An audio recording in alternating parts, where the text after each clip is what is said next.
এছাড়া আপনারা যদি পুজো দিতে চান, তাহলে যদি বাড়িতে ভোগ নিয়ে যেতে চান, তাহলে অন্তত আপনারা ওখানে ফ্রিতে মোবাইল, জুতো ওইগুলো রাখতে পারেন। ওই সময়টায় কিন্তু মন্দির খানিকক্ষণ বন্ধ থাকে।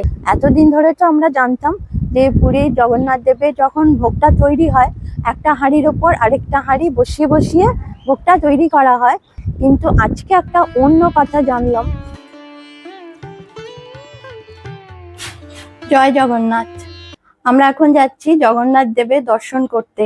জগন্নাথ মন্দিরে কি কি নতুন নিয়ম কানুন হয়েছে, ভোগ প্রসাদে কি নিয়ম আছে, কত টাকায় ভোগ প্রসাদ পাওয়া যায়, কিরকম রেঞ্জ আছে, আর জুতো, মোবাইল কোথায় ওইসব রাখতে হবে, সবকিছু ডিটেলে আমি আপনাদের সঙ্গে শেয়ার করতে থাকবো।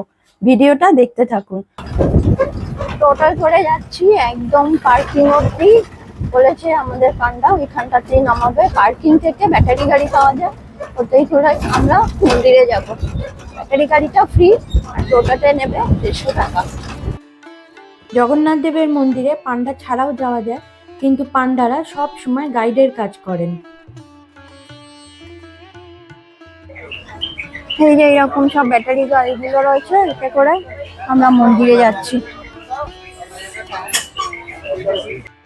ব্যাটারি গাড়িগুলো কার পার্কিং থেকে মন্দির অবধি একদম ফ্রি সার্ভিস দেয়। আমরা চলে এলাম জগন্নাথ মন্দিরের সামনে। কথিত আছে ভগবান বিষ্ণু রামেশ্বরমে স্নান করেন, পুরীতে ভোজন করেন, দ্বারকায় শয়ন করেন, আর বদ্রীনাথে তপস্যা করেন। এই 4 ধাম 4 যুগকে নির্দেশ করে। বদ্রীনাথ সত্যযুগ, রামেশ্বরম ত্রেতা যুগ, দ্বারকা দাপর যুগ, আর পুরী কলিযুগকে বোঝায়। যেহেতু প্রভু জগন্নাথ এখানে ভোজন করেন, তাই জগন্নাথ মন্দিরের বিরাট রান্নাঘরে বিরাজ করেন স্বয়ং মা লক্ষ্মী।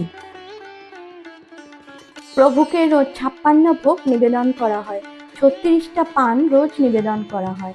এই পানে থাকে সুপারি, এলাচ ও দারচিনি। কথিত আছে এই মহাপ্রসাদ কোনোদিন বাড়তিও হয় না, আবার কমও হয় না। প্রভু জগন্নাথকে রোজ 2 প্রকারের ভোগ নিবেদন করা হয়, পাক্কা ও শুক্কা। অন্নভোগ হচ্ছে পাক্কা ভোগ, আর শুকনো খাজা, নাড়ু এইসব হচ্ছে শুক্কা ভোগ। আমরা শুনেছিলাম যে ফেব্রুয়ারি মাস থেকে জগন্নাথ মন্দিরে প্রবেশে 6টা লাইন হবে, যার মধ্যে ছেলেদের আর মেয়েদের আলাদা লাইন হবে, কিন্তু আমরা সেরকম কোনো লাইন দেখিনি। আমরা একই লাইনে মন্দিরে প্রবেশ করেছি। এইখানে জুতো রেখে আমরা মন্দিরে ঢুকেছিলাম, যার মধ্যে প্রতি পেয়ার জুতোর জন্য 5 টাকা, আর প্রত্যেকটা মোবাইলের জন্য 20 টাকা করে দিতে হয়েছে। আমাদের জগন্নাথ দেবের দর্শন করা হলো, তারপরে আমরা ওখানে ভোগ খেলাম। আনন্দবাজার থেকে ভোগ খেলাম, 100 টাকা করে নিল। তার মধ্যে খুব সুন্দর ভাত, মানে গোবিন্দভোগ চালের ভাত, ভাতের মধ্যেই আবার ডাল দেওয়া 2 রকম, আর এছাড়াও ডাল আর 1 রকমের তরকারি ছিল। এটা আমরা প্লেটে করে নিয়ে ওখানেই খেয়ে নিয়েছি। এছাড়া আপনারা যদি পুজো দিতে চান, তাহলে যদি বাড়িতে ভোগ নিয়ে যেতে চান, তাহলে অন্তত 1500 টাকার পুজো দিতে হবে। আমরা যে ভোগটা দিয়েছি ওইটা আমরা বাড়িতে নিয়ে যেতে পারবো না, 551 টাকার পুজো দিয়েছি আমরা, শুধু জগন্নাথ দেবের ভোগটাই দেওয়া হয়েছে, কিন্তু ওইটা বাড়িতে প্রোভাইড করে না। এবার আমি সামনের দিকটা একটু দেখিয়ে দিচ্ছি, আমরা যেখানটা দিয়ে ঢুকেছি একটু ওইখানটা দেখিয়ে দিচ্ছি। এইখানটা হচ্ছে লায়ন্স গেট, সিংহদ্বার। এইটা এখানটা দিয়ে লাইন দিয়ে সবাই ঢুকছে।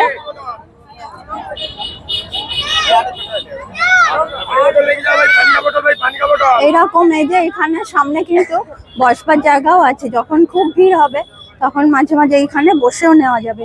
এখানটা দিয়ে অনেকটা গিয়ে তারপরে সামনে মন্দিরে ঢুকতে হবে।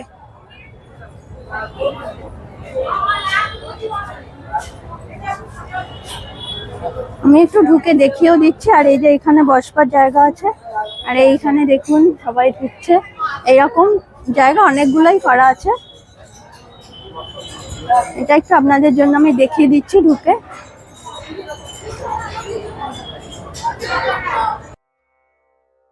প্রভু জগন্নাথের মন্দির 51টি সতীপীঠের অন্যতম, যেখানে বিরাজ করছেন শক্তিরূপিণী মা বিমলা। এইখানে সতী মায়ের নাভি পড়েছিল, মতান্তরে পা পড়েছিল। প্রত্যেক শক্তিপীঠেই দেবীর একজন করে ভৈরব থাকেন, এখানেও আছেন। জানেন কি তিনি কে? তিনি হচ্ছেন স্বয়ং প্রভু জগন্নাথ। শুনতে একটু অবাক লাগলেও দেবী বিমলার ভৈরব প্রভু জগন্নাথ সেই হিসাবে শিবের আরেকটি রূপ। তাই এখানে ভগবান শিব আর শ্রী বিষ্ণু মিলেমিশে একাকার। প্রভুর ভোগ মা বিমলাকে নিবেদন করলে তবে সেটি মহাপ্রসাদ হয়। দ্বাদশ শতকে গঙ্গা রাজবংশের রাজা অনন্ত বর্মন দেব এই মন্দির নির্মাণ করেছিলেন। এই মন্দিরে জৈন, শিখ এবং বৌদ্ধরা ছাড়া অহিন্দু আর বিদেশিদের প্রবেশের অনুমতি নেই। শ্রী জগন্নাথ মন্দির প্রায় ৪৫ তলা উঁচু হলেও কখনো এই মন্দিরের ছায়া মাটিতে পড়ে না।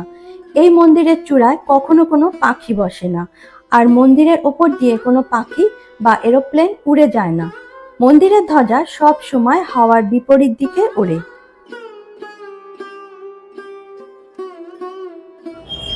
পুরী মিউনিসিপ্যালিটির থেকে অনেকগুলো কাউন্টার করা রয়েছে, আপনারা ওখানে ফ্রিতে মোবাইল, জুতো ওইগুলো রাখতে পারেন, আর ওয়ালেট, পার্স এগুলো আপনারা সঙ্গে নিয়ে যেতে পারবেন। তবে খুব সাবধানে ভেতরে ঢুকবেন, ভেতরে মারাত্মক ভিড় হয়। এই পুরো জায়গাটা আপনারা পরিক্রমাও করতে পারবেন, এইটা হচ্ছে পরিক্রমা মার্গ। পুরো মন্দিরে চারদিকে আপনারা ঘুরে দেখতেও পারবেন। মন্দিরের চারদিকে 4টি প্রবেশদ্বার রয়েছে, তার মধ্যে সিংহদ্বার হচ্ছে মুখ্য। এছাড়া আর 3টি দ্বার হলো অশ্বদ্বার, হস্তির দ্বার এবং ব্যাঘ্রদ্বার। সিংহদ্বারে রয়েছে 22টি সিঁড়ি বা 22টি পাহাচা। এই 22টি সিঁড়ির মাহাত্ম্য এক একটি মতে এক এক রকম। তার মধ্যে একটি হলো প্রথম 5টি পঞ্চ ইন্দ্রিয়কে নির্দেশ করে, পরের 5টি পঞ্চ প্রাণকে নির্দেশ করে, তারপরের 5টি হলো রূপ, রস, স্বাদ, গন্ধ আর শব্দকে নির্দেশ করে। 16 থেকে 20 নম্বর সিঁড়ি পঞ্চভূতকে অর্থাৎ ক্ষিতি, অপ, তেজ, মরুত আর বোমকে নির্দেশ করে। 21 নম্বর সিঁড়ি জ্ঞান আর 22 নম্বর সিঁড়ি অহংকারের প্রতীক। 22টি সিঁড়ির মধ্যে তৃতীয় সিঁড়িতে যমশিলা আছে, তাই প্রবেশের সময় যমশিলায় পা দিয়ে উঠলে যমদণ্ড থেকে রেহাই পাওয়া যায়। প্রভুকে দর্শন করে বেরিয়ে আসবার সময় অন্য দ্বার দিয়ে বেরোতে হয়, অথবা যমশিলায় পা না দিয়ে পাশ দিয়ে বেরোতে হয়। যমশিলায় পা দিলে জগন্নাথ দর্শনের পুণ্য লাভ থেকে বঞ্চিত হতে হয়। আপনারা চেষ্টা করবেন 11টার আগে আসতে। 10:30 থেকে 11টা অবধি মন্দিরে ঢোকা যায় না, ওই সময়টায় ভোগ দেওয়া হয়। সেই জন্য আপনারা একটু আগে আসতে চেষ্টা করবেন, অথবা তারপরে আসবেন। ওই সময়টায় কিন্তু মন্দির খানিকক্ষণ বন্ধ থাকে, আমাদের যার জন্য আধ ঘন্টা ওয়েট করতে হলো, একটু দেরি হয়ে গেল। তারপরে আমরা মন্দিরের চারপাশটা ঘুরেও দেখলাম, অন্য অনেকগুলো মন্দির আছে। এবার খুব গুরুত্বপূর্ণ বেশ কয়েকটি কথা বলছি, মন দিয়ে শুনবেন, বিশেষত যারা প্রথমবার মন্দিরে যাচ্ছেন তাদের জন্য। প্রথমত, মন্দিরের ভেতরে কোনো পুরোহিত বা পাণ্ডার থেকে কপালে কোনো টিকা লাগাবেন না। প্রথমে আপনার মনে হবে এটি ফ্রি, কিন্তু পরে ওরা আপনার থেকে জোর করে 50 বা 100 টাকা আদায় করবে। দ্বিতীয়ত, মাথায় কোনো রকম কঞ্চি দিয়ে মারতে দেবেন না, তাহলে এই একই ব্যাপার হবে, সেক্ষেত্রে আপনি আগে দরাদরি করে নিন। তৃতীয়ত, দর্শন করে বেরিয়ে আসবার সময় চরণামৃত খেলেও এই রকম হবে। আপনার পাণ্ডা আপনাকে প্রসাদ দেবেন, অথবা আপনি নিজে আনন্দবাজার থেকে প্রসাদ নিয়ে নিন। আরেকটি গুরুত্বপূর্ণ কথা হচ্ছে যে প্রভুকে দর্শন কখন করবেন। ভোর 5টা থেকে রাত 12টা অবধি মন্দির খোলা থাকে, তবে ভোগ নিবেদনের সময় প্রভুকে দর্শন করা যায় না। রাতে মাত্র 5 ঘন্টা মন্দির বন্ধ থাকলেও প্রভু ওই সময় নিদ্রিত হন না। কথিত আছে ওই সময় অন্যান্য দেবদেবীরা প্রভুকে দর্শন করতে আসেন। প্রভু জগন্নাথের চোখের পল্লব বা পাতা নেই, তাই উনি নিদ্রিত হন না, উনি সবসময় জগতের কল্যাণ কামনায় মগ্ন থাকেন। আপনাদের ইচ্ছে হলে আমরা যে হোটেলে ছিলাম, হোটেল লিও ক্যাসেলের পান্ডার সঙ্গেও যোগাযোগ করে নিতে পারেন। আমরা ওনার সঙ্গেই পুজো দিয়েছি। উনি ভীষণ ভালো গাইডের কাজ করে দিয়েছেন এবং সব মন্দিরে আমাদের সব কিছু বলে বলে দিয়েছেন। আমরা খুশি হয়ে ওনাকে 200 টাকা দিয়েছি। ওনার কোনো চাহিদা নেই, আপনি যা দেবেন তাতেই সন্তুষ্ট।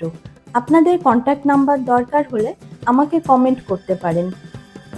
পুরীর মন্দিরে যে আমরা পুজো দিয়ে এলাম, এতদিন ধরে তো আমরা জানতাম যে পুরীর জগন্নাথ দেবের যখন ভোগটা তৈরি হয়, একটা হাঁড়ির ওপর আরেকটা হাঁড়ি বসিয়ে বসিয়ে ভোগটা তৈরি করা হয়। আর যে হাঁড়িটা একদম উপরে থাকে সেই হাঁড়িটায় রান্না সব থেকে আগে হয়, নিচের হাঁড়িটায় সব থেকে শেষে রান্না হয়। কিন্তু আজকে একটা অন্য কথা জানলাম, হাঁড়িগুলো কিন্তু পাশাপাশি বসানো থাকে, উপরে উপরে বসানো থাকে না, একদম পাশাপাশি 7টা ঝিক রয়েছে আর 7টা হাঁড়ি পাশাপাশি বসানো রয়েছে। নতুন জিনিস আজকে জানলাম আর দেখলামও, এটা আমি নিজের চোখে দেখেছি। আমাদের এই হোটেলের যিনি পান্ডা উনি ওই কথাটাই বললেন, নিজের চোখে দেখলাম এই জিনিসটা একদম একটা অন্যরকম ব্যাপার। আমি আপনাদের সঙ্গে এই ব্যাপারটা ওই জন্য শেয়ার করে দিলাম। প্রভু জগন্নাথ আর তার মন্দিরের অনেক রহস্য উন্মোচন করা সম্ভব হয়নি। জগন্নাথ মন্দিরের এই ভিডিও আপনাদের কেমন লাগলো অবশ্যই কমেন্ট করবেন। ভালো লাগলে প্লিজ একটা লাইক করবেন আর পরিচিতদের সঙ্গে প্রচুর শেয়ার করবেন। আমার চ্যানেলে নতুন হলে প্লিজ চ্যানেলটা সাবস্ক্রাইব করে পাশে থাকবেন। সবাই ভালো থাকবেন। জয় প্রভু জগন্নাথের জয়।